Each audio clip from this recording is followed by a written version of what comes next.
Hi mga kapower, nandito na naman tayo sa aking channel sa YouTube. Welcome back sa Text Power.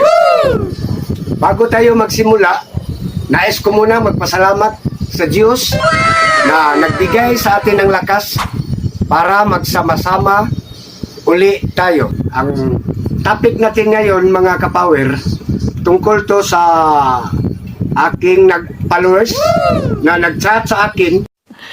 Sana all. Paano daw malaman kung transistor ba o darling transistor at saka diode? Paliwanag ko dito mga kapower dahil di mo malaman ang transistor at diode at Darlington dahil magkapareha ang kanyang hitsura, no? Merong nagkapareha, ginawa ng silicon at saka germanium. Bago sa lahat, sa mga bagong viewers, no? Please, don't forget to like and subscribe my video tutorial. So, tara na mga kapower, i-discuss ko na sa inyo kung paano mag-testing ng Darlington at saka transistor at diode. Para malaman nyo ang sira o ano ito. So, tara na mga kapower. So, ito na mga kapower, no? Ito ang kanyang mga symbol ng transistor. Dito, unahin natin ang transistor. Ang bilog na ito, ang sa loob, transistor, isa lang ang transistor na sa loob, no? Ito ang kanyang symbol. Tatlong pin din ito mga kapower. Tatlo lang, no? Emitter ang may arrow. Palabas ang NPN. NPN tayo mag-una. Emitter ang may arrow. Tapos collector dito at base ang sa gitna. Ganon din sa PNP mga kapower. Ganon din ang kanyang procedure. Dito na naman pa mga kapower sa pangalawa, Darlington to. Base, collector, at saka NPN. Pero dalawa ang kanyang nasa loob na transistor bilang nakapackage siya. NPN ito na pinakita ko sa inyo. Tapos ito, base, collector, at emitter. Ganon din ha, PNP. Ganon din ang kanyang procedure sa ganito. Pero N-type o P-type, no? Naka-junction siya o tinatawag na thyristor at saka ang mga transistor at saka germanium, transistor at saka Darlington, kinocompose ito mga kapower sa silicon.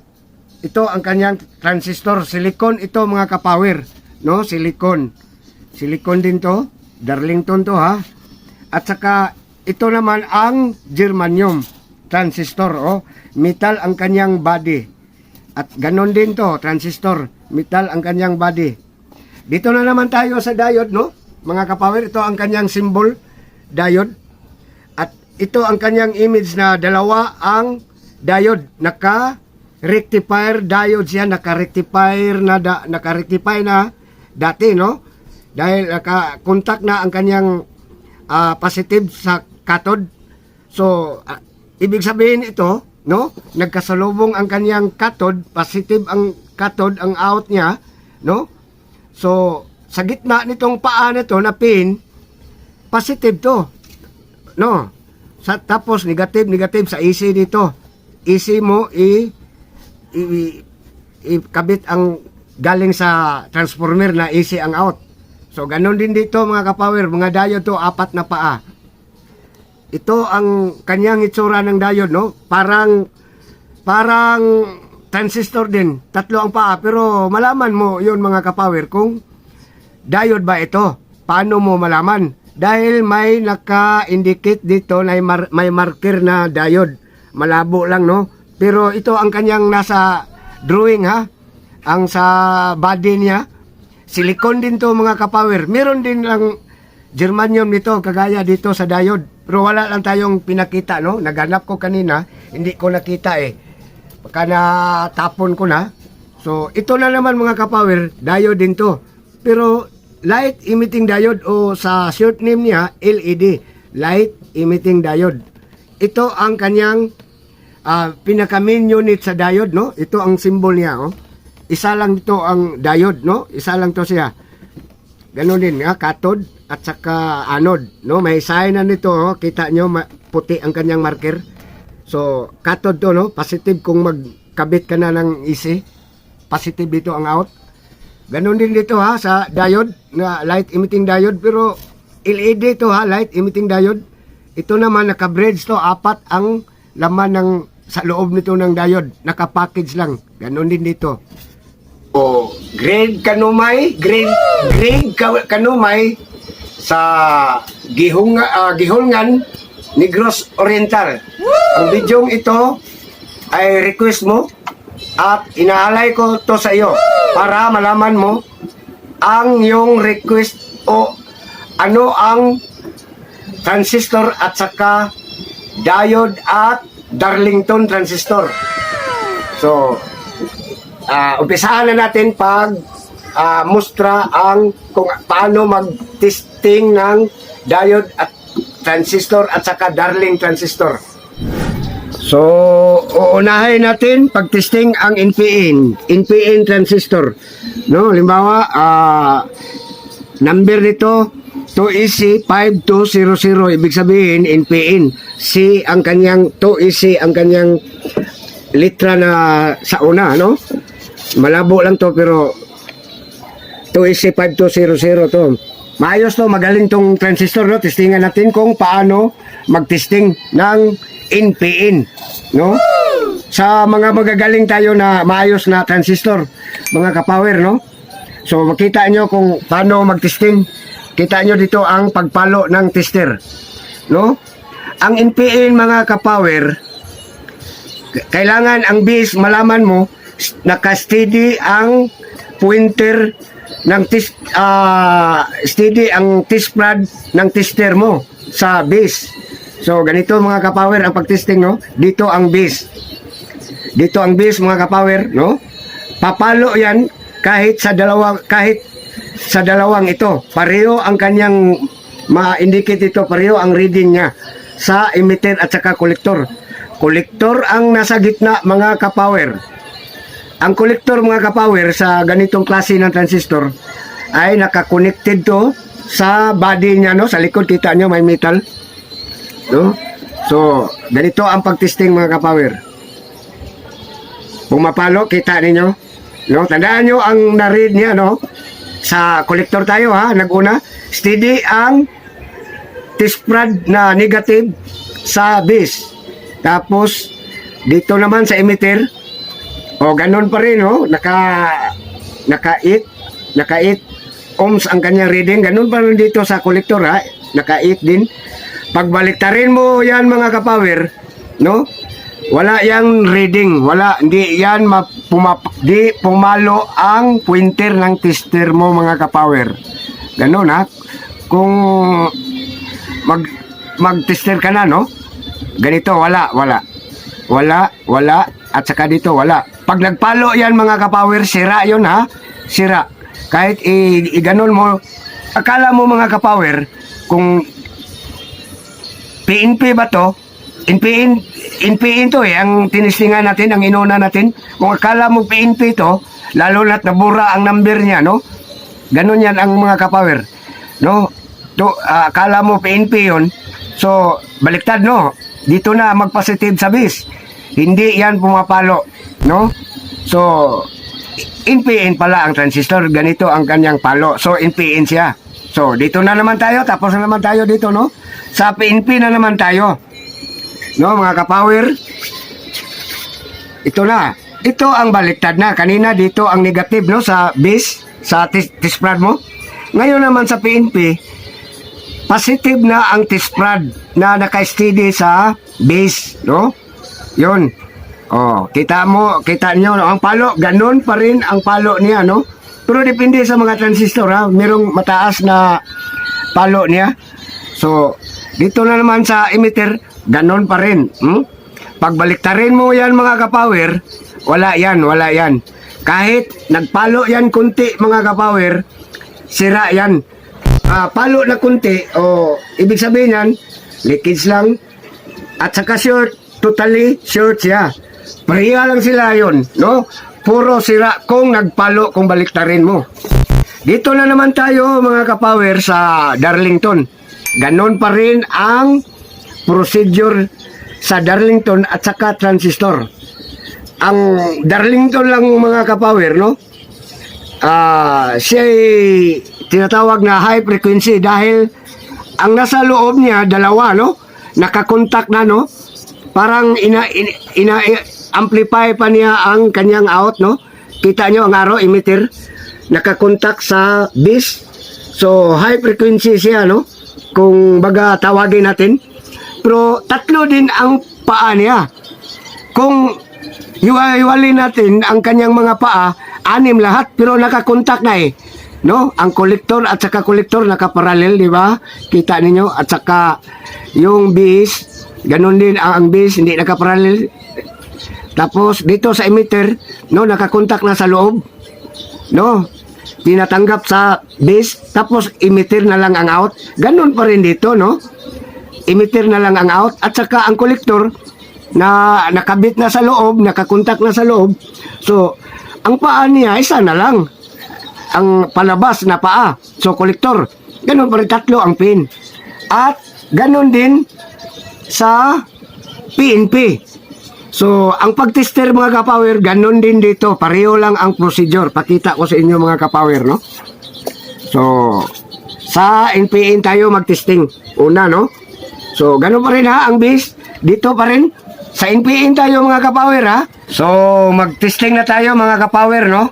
Sa NPN tayo mag-una, ha? Sa FN 1016. Ito na, no? Steady ang negative test prod mo sa base, no?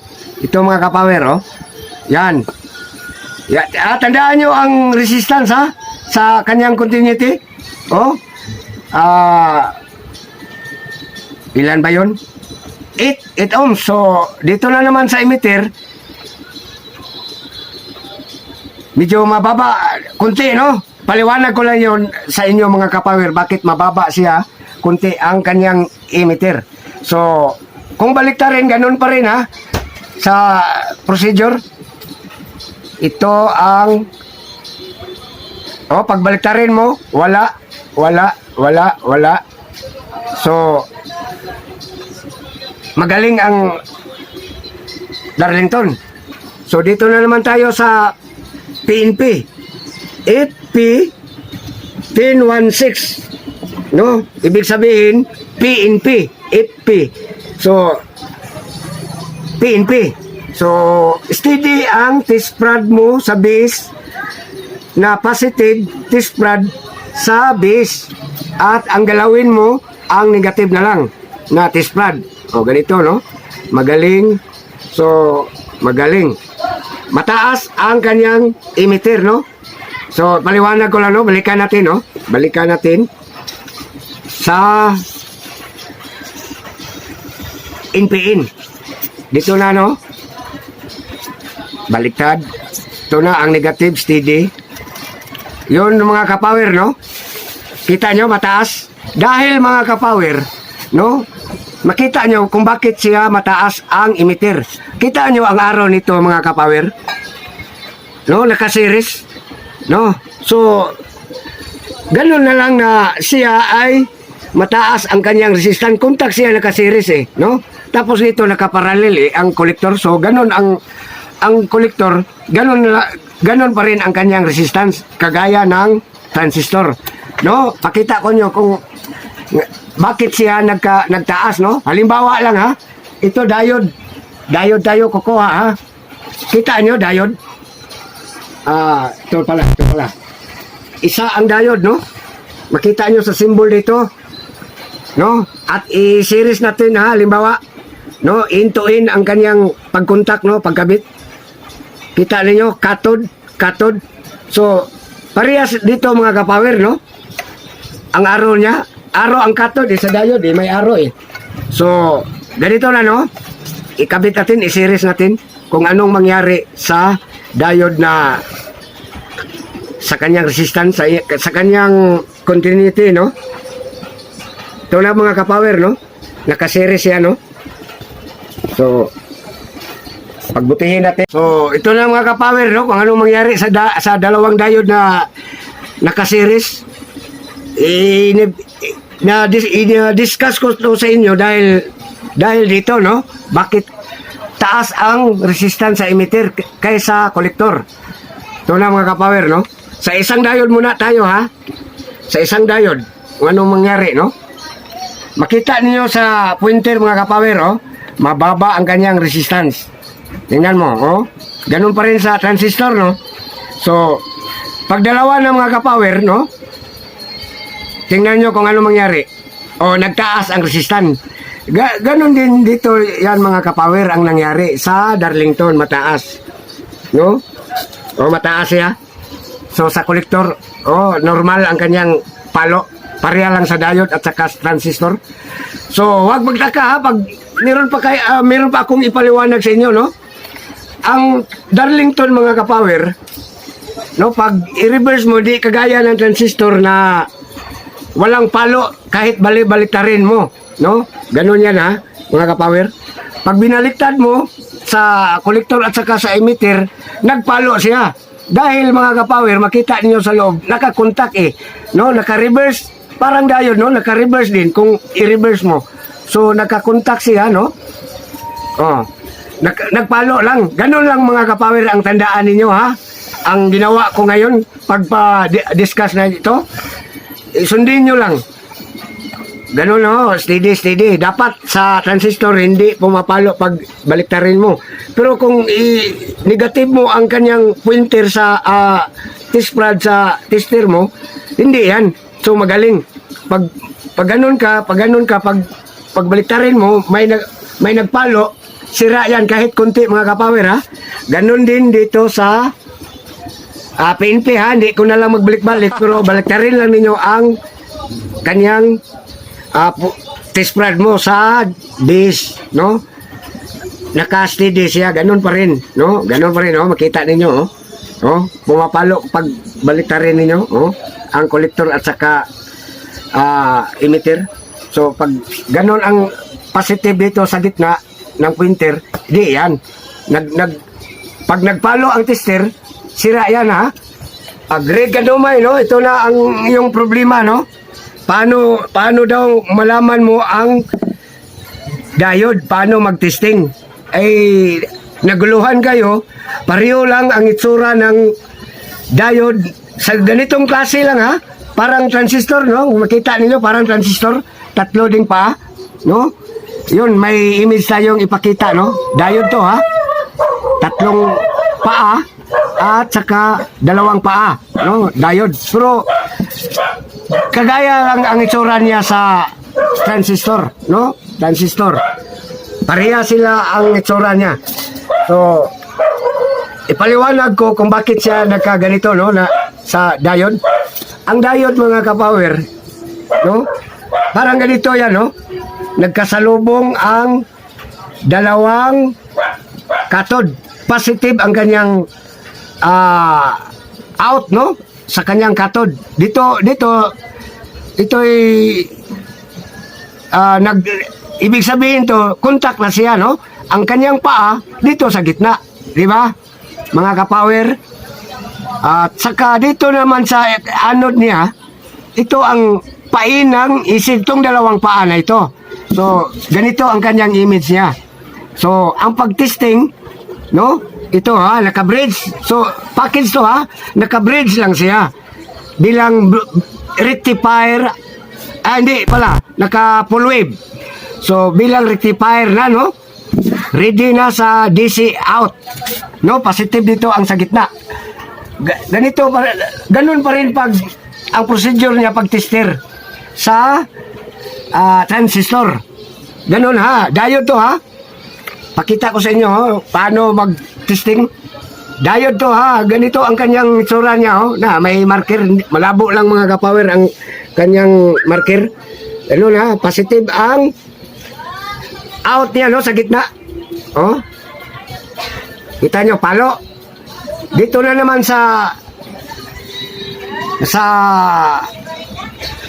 wala, steady ang positive ha, sa gitna. Yun, pumapalo, palo. So, positive. Dalawang diode yan. Pag baliktarin mo yan, pag nagpalo mga kapower, sira pa rin ang diode. Pag baliktarin mo, dito ang kanyang, halimbawa, base. Parang base na sa transistor, no? Dito ang positive sa gitna. Pero mga kapower, tandaan nyo ha, hindi ito ma-replace ang diode sa transistor. Dahil ang diode mga kapower, no? Ang diode ay one direction lang, no? Sa isa nito. P-type at saka N-type lang, no? Mga kapower. Bridge ito mga kapower, 4 na diode ang nasa loob to, no? Nakapackage lang. Ganon din dito. Kamo na, no? Ipaliwanag ko muna sa inyo kung sa dalawang diode na nasa loob nitong nakapackage, no, na parang transistor, no? Ito na ang sa labas ha, hiwalay, no? Ito ang diode, 3 ang pin, no? Dalawang diode to hang sa loob. Sa atin, isa-isa na ang diode. Pinakabit ko na lang para mapaliwanag ko. Pareho lang sila, no? So, ganon din ha, positive, oh. Kita nyo, cathode, ang puti na marker. Pareho dito ha, sa diode na parang transistor. Ganon din ha, oh. So, ganyan ang nasa loob niya. Dalawang diode. Pag baliktarin mo, wala yan. No, mga kapower? Pag nagpalo yan sa tester, sira ang pisa, ang diode. Ganon din dito mga kapower. Diode din to. Light emitting diode. Pag tinistiran mo sa times 1, mag-iilaw yan. Kita mo, diode pa rin ha. One direction. One direction pa rin ang pagtester, oh. Kita mo, hindi nag-ilaw. Kung baliktarin mo sa kanyang anode, mag-iilaw yan. Oh, sa tester ha, times 1, mag-iilaw. Pag binaliktad mo, so ibig sabihin, no, one direction lang. Oh, walang ilaw pag nabaliktad. Pag dito sa positive ang cathode, mag-iilaw yan, oh. Kita nyo? So, ganun pa rin dito mga kapower ha, diode din to. Itong itsura na ito mga kapower, itong image na ito, ginagamit sa switching o biasing sa amplifier o switching, no? Ganun pa rin ha, diode pa rin ito. Oh. Pag dito sa anode ka mag-testing, wala yan, no? Ang positive. Dapat ang sa anode sa negative. Yun ang magaling, no? Mga kapower, no? Panapos tayo, no? Pagpaliwanag. Ang transistor mga kapower ay, at ang Darlington at saka diode, compose yan sa, kung tawagin, semiconductor siya, no?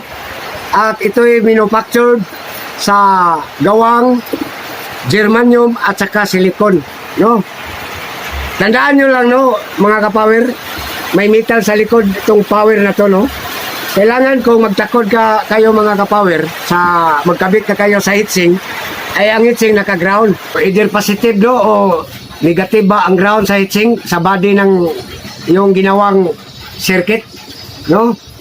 Di pwede kung makontak siya sa body mga kapower, no? Ito lang, paliwanag ko lang sa inyo ha, para aware kayo dyan tungkol dyan. So, pag magkakabit na kayo ng power transistor, halimbawa ganito, power to ha, sa amplifier to. So, lagyan mo ng mica insulator para hindi makontak ang nasa likod dito, no? Kontak ito sa kolektor, sa gitna ng paa niya. So, lagyan mo ng ganito mga kapower, ng mica insulator, no? Pati rin sa diode, pero ang sa diode mga kapower, may iba naman transistor na walang metal sa likod, no? Walang metal. Halimbawa dito, no? Oh, walang metal. So, diretso na yan pagkabit mo sa heatsink, no? Kung nasa heatsink siya. Meron namang mga circuit dito, mga kapower, na diretso sa board niya. So, pwede na wala ng mica insulator kagaya dito, no? Ganon pagkabit mga kapower, no? Pakita ko sa inyo, no?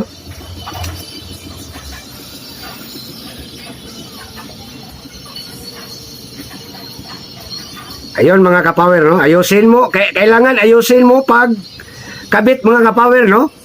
Tapos mga kapower, titestiran mo sa continuity ang kanyang yung ground, kung nag-ground ba o na-contact ba sa body. So, ganun lang mga kapower, ha? Ipataas mo ang kanyang continuity sa tester, no? Kahit sa 1,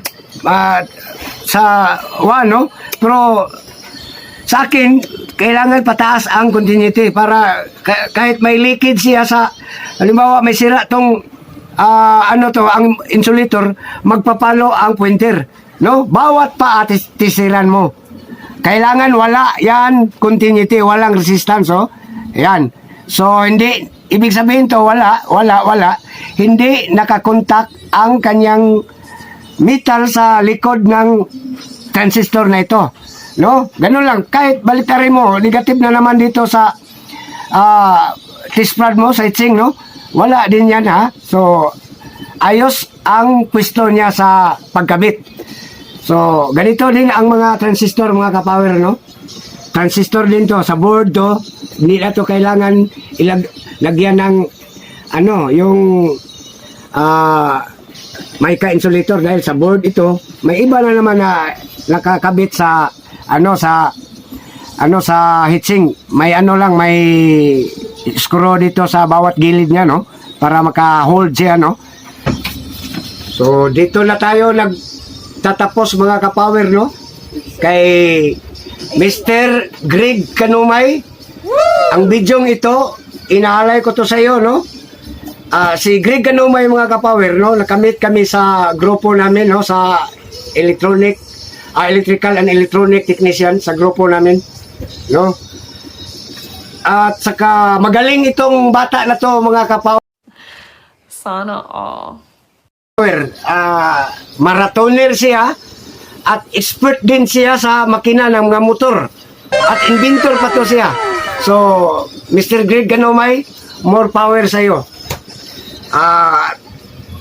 Bago yan, ho? Mga kapower, paalala lang, kung bago ka pa sa na-viewers, please click the notification bell for more upcoming videos and don't forget to like and subscribe. Salamat sa Diyos, more power sa ating lahat.